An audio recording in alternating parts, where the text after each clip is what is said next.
제 눈에 여러분 한 분 한 분이 오늘따라 더 특별히 사랑스럽게 보이는 거 보니까 하나님이 여러분들을 정말 환영하는 것 같습니다. 하나님이 정말 여러분 한 분 한 분을 정말 잘 왔다, 내 아들아, 내 딸아, 그렇게 부르시고 또 가장 필요한 말씀을 허락하실 줄로 믿습니다. 경청하시고 마음에 잘 심으셔서 삶의 자리에서 아름다운 열매 많이 보시는 주의 사랑하는 자녀들 되시기를 축복합니다. 오늘 말씀의 제목은 붙잡혀입니다. 붙잡혀. 사람은 누구나 무엇인가에 붙잡혀 살아갑니다. 당신은 무엇에 붙잡혀 계십니까? 생계를 위한 직장, 사업장, 혹은 가족을 위한 육아, 간호, 혹은 관계를 위한 감정 노동 등 다양한 것 붙잡혀 계실 수 있는데 당신은 무엇에 붙잡혀 있습니까? 우리가 그렇게 붙잡혀 살아가는 것은 그렇게 붙잡힘으로 인해서 기대되는 그 무엇인가의 가치를 두고 있기 때문에, 소중하다고 느끼고 있기 때문에 붙잡혀 살아가는 겁니다. 가족들이 소중한 것을 알고 확실히 인정하고 있기 때문에 간호를 하거나 육아를 하거나 그 안에서 감정 노동도 감당을 하는 것이고요. 생존, 그것이 참 중요하다는 것을 알기 때문에 생계를 위해서 직장과 사업장, 거기에 붙잡혀 살아갑니다. 혹은 꿈의 소중함을 알기 때문에 그 꿈을 위해서 희생해야 되는 것, 그런 것들을 붙잡아 살아가는 거죠.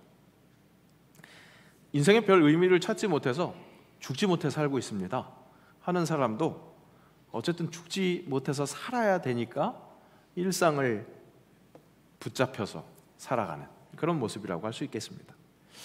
그렇다면 여기서 우리는 두 가지 질문을 할 수 있습니다. 첫째, 우리가 그렇게 추구하는 것이 정말 가치 있는 것일까? 가치 있는 것이라서 붙잡혀 살아가는 거라면 그렇게 가치 있는 것, 추구하는 그것이 진짜 가치 있는 것일까?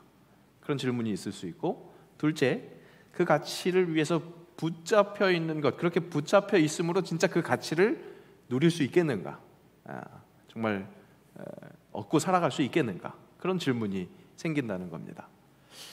요한복음에 보면 베데스다 연못가에서 일어났었던 일이 소개됩니다. 그곳에는 많은 병자들이 있었습니다.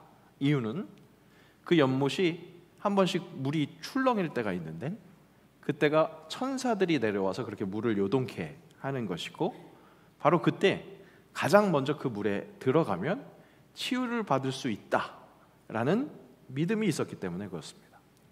그것이 그 베데스다 못가에서 그 세상에 둘러 앉아있던 모든 병자들이 가지고 있었던 절대적인 상식, 세상 이치, 세상 법칙이었습니다. 그런 세상 사람들 중에 38년 된 병자가 있었습니다. 그도 그 세상의 신앙을 함께 공유하는 사람이었습니다. 치유를 바라는 이들, 삶에 애착이 있는 거죠. 생명에 대한 갈망, 이것은 분명히 가치가 있는 겁니다. 그렇다면 아까 우리가 했었던 두 가지의 질문 중에 하나, 이 베데스다에 붙들려 있었던 사람들에게 던지는 첫 번째 질문, 정말 가치 있는 일을 위해서 지금 붙들려 있는가? 그것에는 부합하는 사람들인 것 같습니다. 생명을 위해서, 잘 살기 위해서 그 가치를 두고 있으니까. 그 중에 38년 된 이 병자는 무려 38년 동안이나 그 기대를 품고 있었습니다. 삶에 대한 갈망이죠. 그러니까 칭찬해 줄 수 있겠습니다. 다만 그 물이 동할 때 내가 먼저 들어가야만 거기에 붙잡혀 있는 그런 모습이었습니다. 문제는 그 세상 법칙, 그 상식에 붙잡혀 있는데 그 상식 안에서 붙잡혀 있기만 한 것, 그 방법으로는 수가 없는 현실이 문제였습니다. 병이 38년이나 됐으니까 스스로 움직일 수가 없습니다. 그러니까 자기가 내려가기 전에 다른 사람이 내려가죠.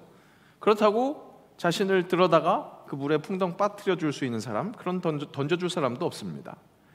현실은 그런데 그저 그 못 주변에 붙잡혀만 있습니다. 안타까운 현실만, 탄식만 나올 수 있는 그런 상황, 38년 동안 그것이 반복됐습니다.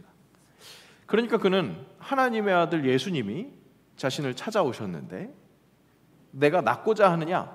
그렇게 묻는데 이렇게 대답할 수밖에 없습니다. 주여, 물이 움직일 때에 나를 못에 넣어주는 사람이 없어 내가 가는 동안에 다른 사람이 먼저 내려가나이다. 저 물이 동할 때 내가 먼저 내려가야 되는데 나를 던져줄 사람도 없어서 내가 지금 치유를 받지 못하니까 예수님께 무엇을 요청하고 있는 겁니까? 이 못 사람들이 함께 공유하고 있는 그 세상 법칙에 붙들려서 그 법칙 안에서 예수님도 그렇게 한번 나에게 힘을 써봐 달라고 요청을 하는 겁니다.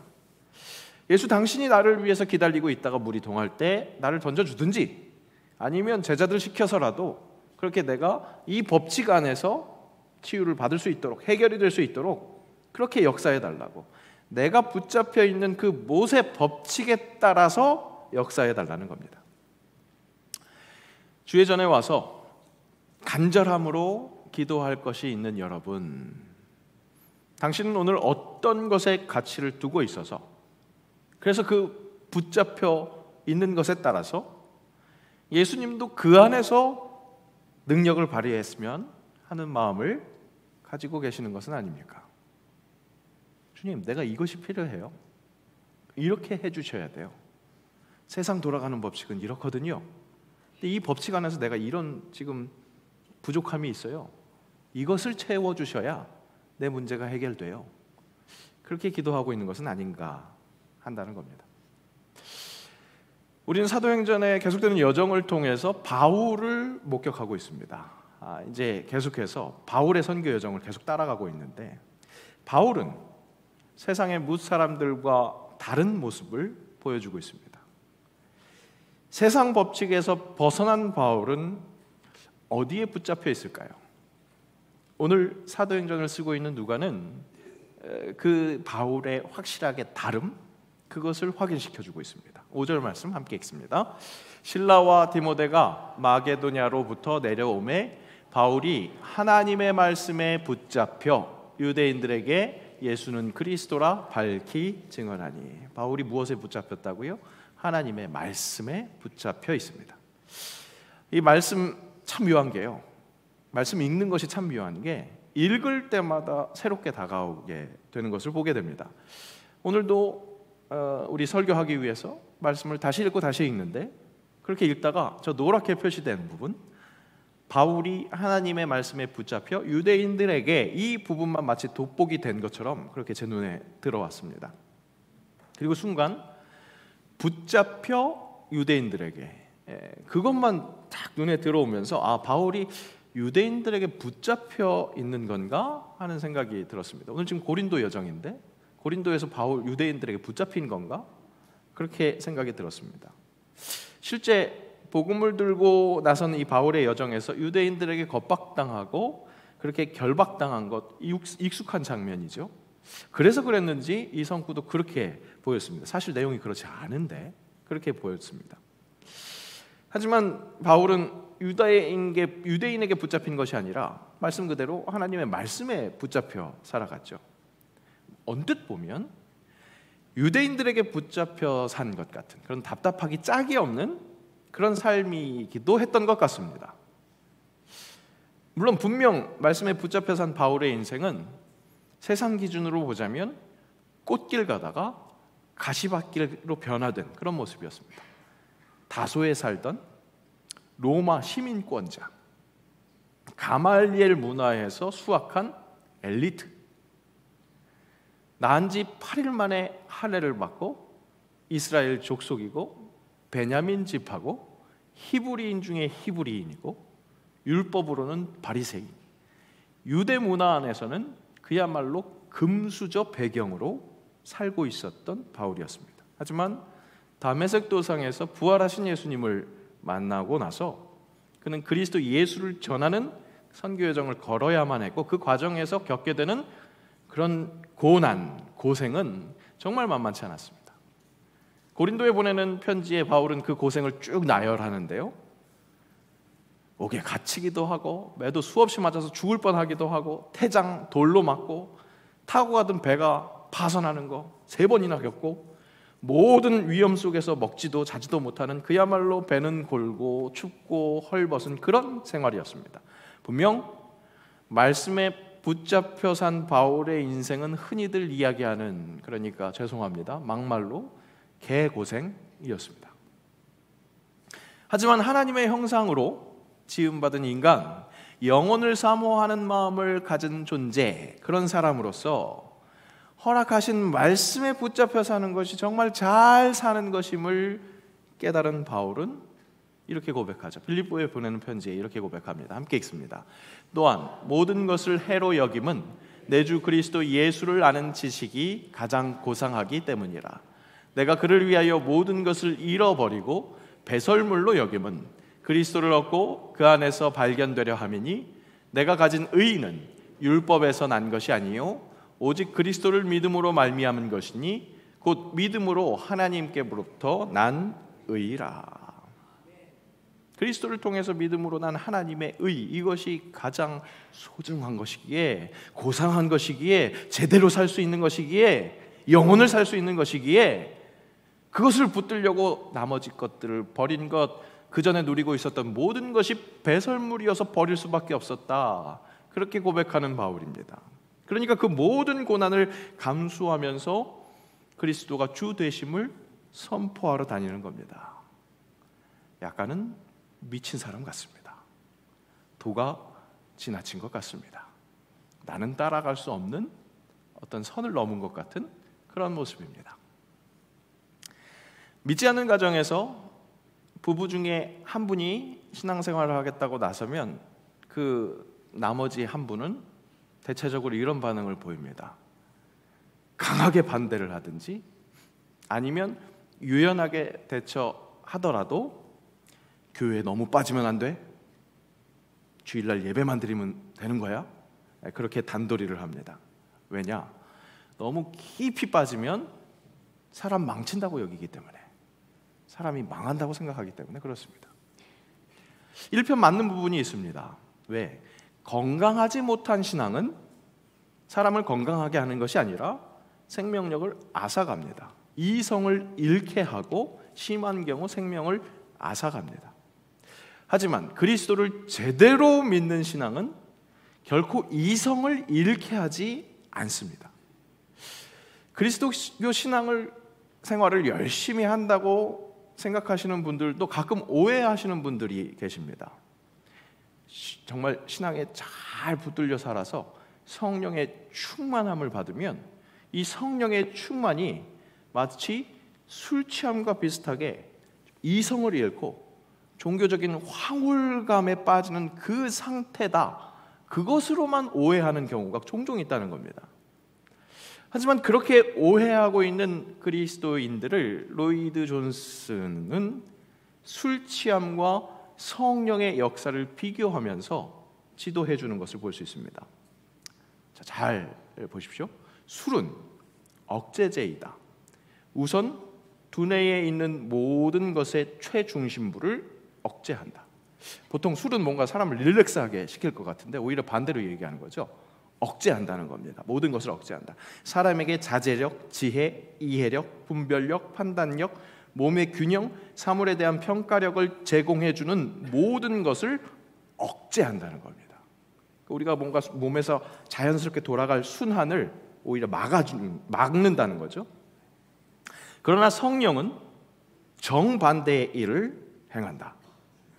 그는 실제로 활발하게 한다. 그는 우리의 모든 기능, 정신과 지성, 마음, 의지 등을 활성화시킨다. 여러분, 그렇습니다.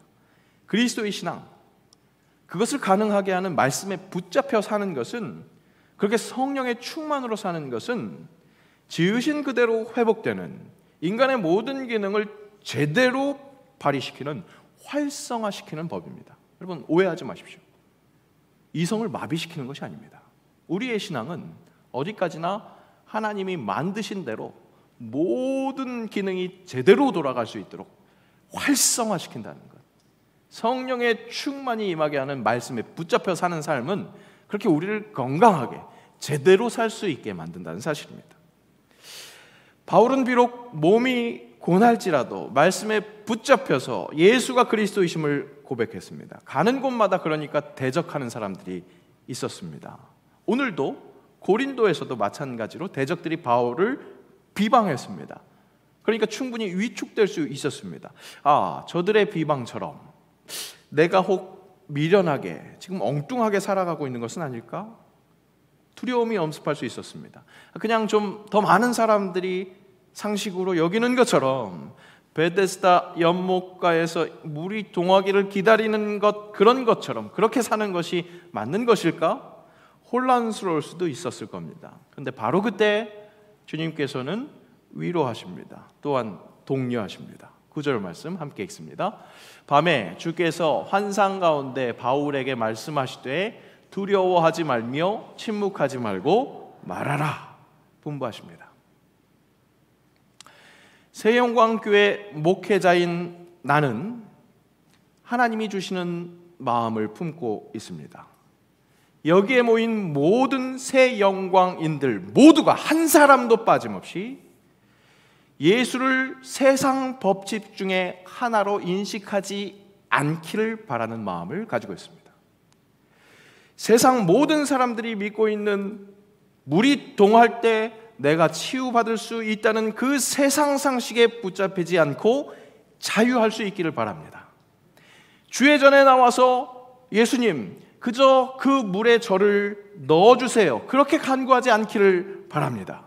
여기 있는 모두가 한 사람도 빠짐없이 말씀에 붙잡혀서 예수쟁이 되기를 간절히 원합니다. 결코 이성을 마비시키는 것이 아닌 하나님이 지으신 대로 제대로 활성화시키는 성령의 인도하심에 제대로 반응할 수 있도록 말씀에 꼭 붙잡혀 있으시기를 축복합니다. 주일 예배에는 일주일에 주일 예배만 드림으로 경건 생활하시는 그런 분들도 계십니다. 영적으로 그렇게 아이와 같은 그런 분들도 계십니다. 그와 함께 저보다도 더욱더 영성이 풍부하신 그런 분들도 함께 예배를 하고 있습니다. 이렇게 다양한 신앙의 소유자들을 모시고 우리 완전한 예수쟁이 됩시다. 바울 결코 멀리 있는 것 아닙니다. 바울을 닮아서 말씀에 꼭 붙들립시다. 그렇게 말씀을 선포하는 것 괜찮을까? 고민이 됩니다. 주저함이 있습니다. 하지만 주님은 바울에게 말씀하셨던 것과 똑같이 부족한 종에게 말씀하십니다. 두려워하지 말며 침묵하지 말고 말하라. 왜? 하나님이 만드신 사람이 정말 제대로 잘 살 수 있는 것이 말씀에 붙잡혀 살아가는 것이기 때문입니다. 인생의 마지막 날, 정말 잘 산 것이구나, 내가 엉뚱한 것에 붙잡힌 것이 아니라 진짜를 붙잡고 살았구나 할 수 있는 것이 주의 말씀을 붙잡고 사는 것이기 때문입니다. 여러분, 우리 주 예수의 말씀은 이 세상을 살아가는 데 있어서 좀 더 나은 삶을 가능하게 하는 좋은 가르침 정도가 아닙니다.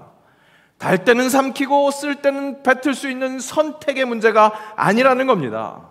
이 시간 말씀 앞에서 혹 세상을 살아가는 데 있어서, 세상에 붙잡혀 있는 데 있어서 위로가 필요해서 그 위로를 바라고 계시면서 또 어느 정도의 지혜가 되는 것을 내가 얻어내야지, 그런 마음가짐으로 이 말씀 앞에 서 계신다면 여러분 죄송하지만, 사랑하는 여러분 죄송하지만 오해하셨습니다.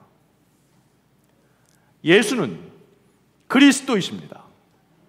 예수는 주님이십니다. 십자가의 도는 하나님의 능력입니다. 함께 읽습니다. 십자가의 도가 멸망하는 자들에게는 미련한 것이요 구원을 받는 우리에게는 하나님의 능력이라. 말씀에 붙들려 사는 것, 멸망하는 자들에게는 미련한 것이나 구원을 받는 우리에게는 하나님의 능력입니다. 내 인생의 말씀을 덧붙이면 좀 더 나을 것이라고 말씀을 그렇게 교양으로 여긴다면 여러분 큰 착각입니다. 예수님은 괜찮은 도덕 선생님이 아닙니다. 예수님은 분명 자신이 아버지 하나님의 보냄을 받은 아버지 하나님의 아들이다, 그렇게 말씀하셨습니다. C.S. 루이스의 말을 주의 깊게 집중해 보십시오. 인간에 불과한 사람이 예수와 같은 주장을 했다면 그는 결코 위대한 도덕적 스승이 아니라 정신병자일 겁니다. 자신을 삶은 달걀이라고 말하는 사람과 같은 수준의 정신병자이거나 아니면 더 심하게는 지옥의 악마일 것입니다. 이제 당신은 선택해야 합니다. 이분은 하나님의 아들이었고 지금도 하나님의 아들입니다. 세상은 예수를 설득하기 위해서 참 괜찮은 선생이었다, 그의 말씀을 좀 들으면 우리가 삶을 좀 더 풍요롭게 부유하게 살 수 있을 것이다, 퀄리티 있는 삶을 살 수 있을 것이다, 그렇게 유혹합니다. 하지만 여러분, 예수님은 결코 베스트 원이 아닙니다. 베스트니까 좋을 것 같아요? 아니요. 세상 중에 하나 괜찮은 가르침이 아니라는 겁니다. 하나님의 말씀 예수 그리스도는 only one, 우리를 살게 하시는 길이요 진리요 생명이신, 그로 말미암지 않고는 아버지께로 갈 자가 없다고 하신 진리이심을 믿으시기 바랍니다. 그리스도의 말씀에 붙잡혀 살 때 그것은 결코 발목 잡혀서 인생 망치는 것이 아닙니다. 진정 영원으로 완전한 사랑으로 아버지께로 돌아갈 수 있게 하는 길이요 진리요 생명 되신 예수님, 그렇다면 그 말씀에 붙잡혀 사는 것 확실히 잘 사는 방법입니다. 사랑하는 새영광의 성도 여러분, 바울처럼 말씀에 온전히 붙잡혀 사시기를 다시 한번 축복합니다. 세상은 까불지 말고 베데스다 연못에서 물 출렁일 때까지 기다려라, 그거 바라보라, 계속해서 말합니다. 대부분의 사람들이 그렇게 살고 있으니까 이상한 거 아니야, 이것이 맞는 거야, 그렇게 우리를 유혹합니다. 그렇기에 순간순간 주저할 수밖에 없는 우리지만 말씀에 붙잡혀 사는 것, 이것이 진짜입니다. 결코 이성이 잃게 만드는 것이 아니라 우리를 만드신 대로 그 영적인 존재로 온전케 하시는, 그것이 말씀을 붙들 때 가능하다는 것. 여러분, 노후 대책은 열심히들 하실 거예요. 이미 노후 대책으로 사시는 분들 계시고, 어떻게든 나중에 자식들에게 폐 안 끼치려면 이거는 해야지, 그러면서 노후 대책 열심히 하실 겁니다. 근데 여러분, 왜 노후 후 대책은 안 하세요? 노후는 끝이에요? 사망이 끝입니까? 여러분, 우리의 믿음은 그것이 아닙니다. 영원으로 살아갑니다. 그렇다면 노후 후 대책 있어야죠. 말씀에 붙잡혀 사는 것, 세상 사람들 미련하다 할지라도 진짜 주님의 형상대로 만드신 주의 사람이 진짜 제대로 사는 방법이라는 거, 영원까지 사는 방법이라는 것 잊지 마시고, 세상과 타협하고 세상 베데스다 못 같은 그 세상에 붙잡혀 사지 마시고 말씀에 붙잡혀 사심으로 참 자유를 누리는 복된 새 영광인들 되시기를 축복합니다. 기도하겠습니다.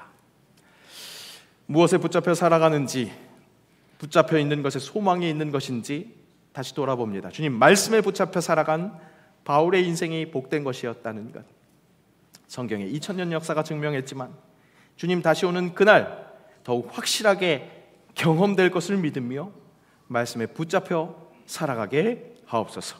참 자유가 지으신 대로 원활하게 하는 것이 그 성령이 역사하시는 그 말씀에 붙잡힌 삶에서 가능한 줄로 믿사오니, 다른 세상 법칙이 아닌 말씀에만 꼭 붙잡혀 있는 우리 새 영광의 귀한 자녀들 되게 하옵소서. 예수님의 이름으로 기도합니다. 아멘.